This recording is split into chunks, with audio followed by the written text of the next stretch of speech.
Hello students, welcome back to Neeta's Business Studies class.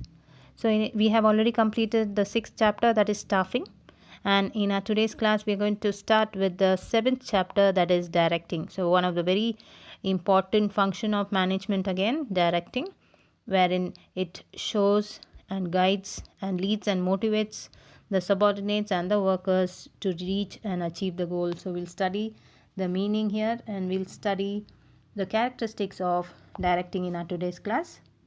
So we'll study the meaning of directing. In general term, directing means giving instructions and guiding people in doing work. Yes, it's simple in general terms.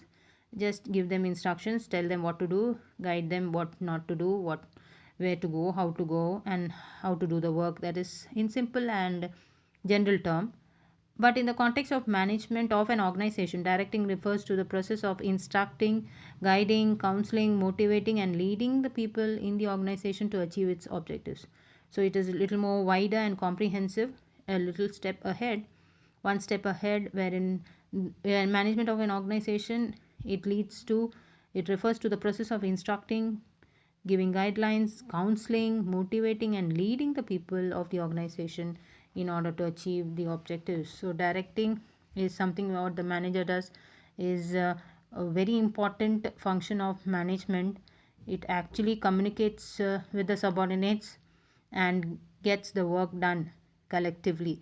So this is how the objectives are correctly achieved in any organization. So here what happens is nothing but in any organization, for example, director in a movie, director directs a movie, and in any hotel there is again a director who directs the people or staff how to serve the food. In any organization, direction is a must.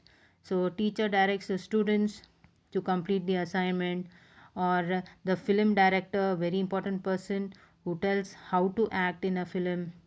So these are the situations or examples how a director motivates and guides and instructs people to work towards the achievement of goal. So directing also has certain important elements like supervision, motivation, and leadership. All that we'll study in our later class.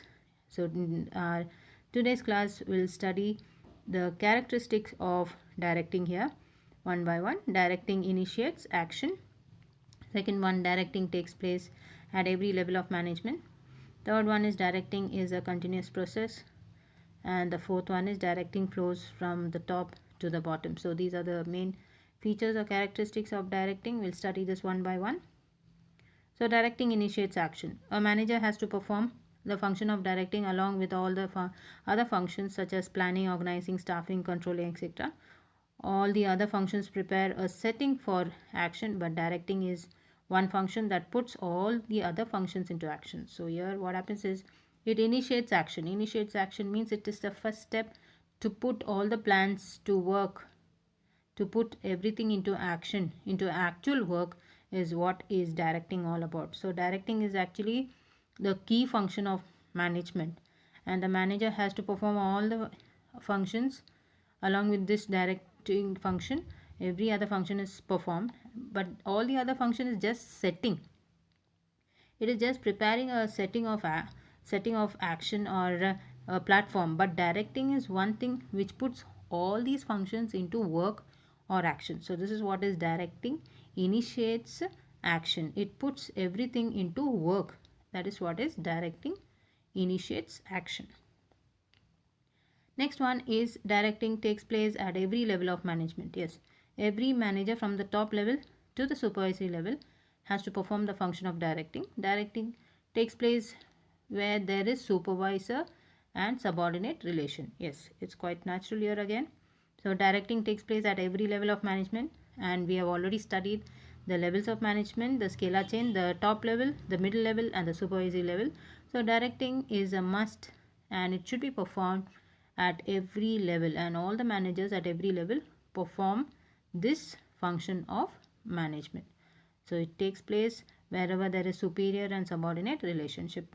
So this is what is directing takes place at every level of management. Another very important characteristic of directing. Next one is directing is a continuous process. Yes, Directing takes place throughout the life of the organization, and the managers may change, but the directing process continues because without proper direction, the organization cannot achieve its objectives. Very true. So it's a continuous process. There is no relaxation, irrespective of whoever is there in the position of a manager or whoever is taking up this directing task, whoever it may be, directing process will go on forever. So this directing process will never stop. There is no relaxation for a director. Directors may change, but the process of directing will continue till the organization activities are there. So in case there is no proper direction, the organization will fail to achieve its goal. So there should be a proper direction in order to achieve the organizational goal. The next feature is directing flows from the top to the bottom. Here again, directing flows from the top to bottom means it is first done, directing function is first taken, you can say starts from the top level management, then it flows to the middle level, and then to the supervisory level.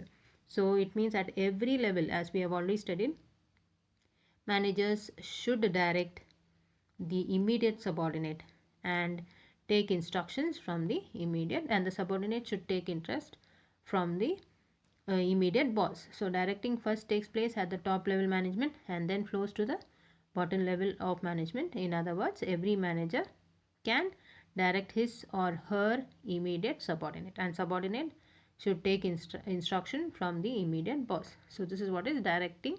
Flows first from top, then it goes to the supervisory level. It follows very strictly the hierarchy or the scalar chain. This is all for today's class, dear students. I hope you have understood. In our next class, we'll study about the importance of directing. Thank you.